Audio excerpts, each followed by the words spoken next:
Good morning বন্ধুরা, SR ব্লগে সবাইকে স্বাগত জানিয়ে আজকের ব্লগটা শুরু করছি। আর আজকে সকালে গ্যাসটা ওভেন মুছে নিয়েছি আর এখন একটু চা বসিয়েছি। এই যে চাটা দেখতেই পাচ্ছ, চা পাতা নেই, কেননা আগেই চাটা করেছিলাম, চাটা ঠান্ডা হয়ে গেছে, ওই জন্য আবার চাটা ফের গরম করে নিলাম। চাটা এখন নিয়ে আমি উপরে এসেছি, সকাল সকাল উপরে বসেই চাটা খাবো। চাটা খেয়ে ঘরের কাজ করবো। এই যে এসে গেছি আমি এখন ঘরের কাজ করতে। ঘরগুলো ঝাড়ু টাড়ু দিয়ে নেবো, নিয়ে ঘরটা মুছে নেব। এই যে ঘরগুলো ঝাড়ু দিয়ে নিচ্ছি। উপরের ঘরে সবসময় প্রায় আসাই হয় না, ঝাড়ু টাড়ুও দেওয়া হয় না। এখন যখন চা খেতে এলাম, চা খেতে এসছি যখন, তখনই একবারে ঝাড়ু টাড়ু দিয়ে নেব এই মনে করছি। চাটা খেয়ে নিয়েছি, নিয়ে এখন ঝাড়ু দিয়ে ঘরটার মুছে নেব।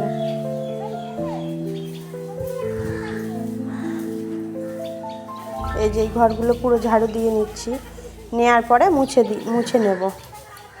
আর ওদিকে সকালবেলার কাজকর্ম হয়ে গেছে। সকালের কাজকর্ম বলতে নিচে ঘরটার ঝাড়ু দেওয়া, ঘর মোছা কমপ্লিট করা হয়ে গেছে। সকালের টিফিনও করা হয়ে গেছে।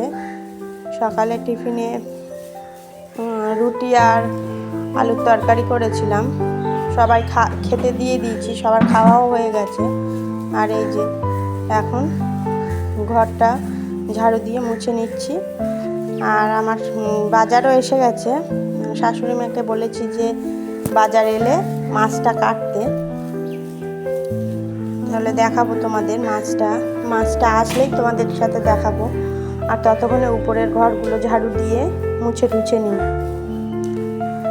আর এই যে ময়লাগুলো সব ঘর আমার ঝাড়ু দেওয়া হয়েছে। এটা বারান্দাটা ঝাড়ু দিয়ে নিলাম, ওই জন্য এই বেলচা করে তুলে নিচ্ছি।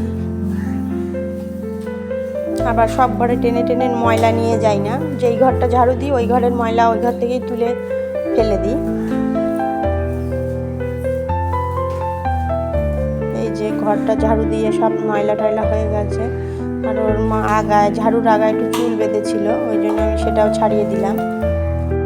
আর এই যে এখন আমার ঘরগুলো সব মোছা হয়ে গেছে।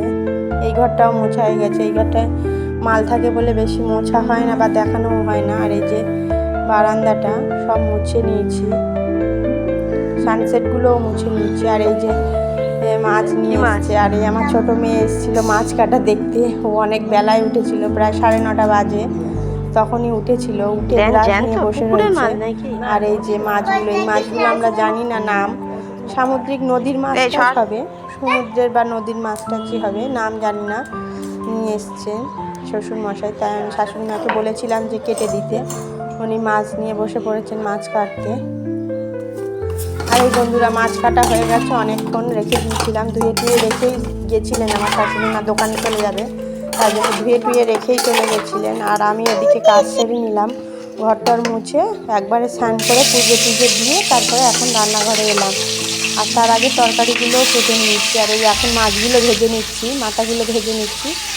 আর এই যে উচ্ছে দিয়ে কাঁচকলা আলু দিয়ে একটা তরকারি করব, আর আলু দিয়ে মাছের ঝোলটা করব।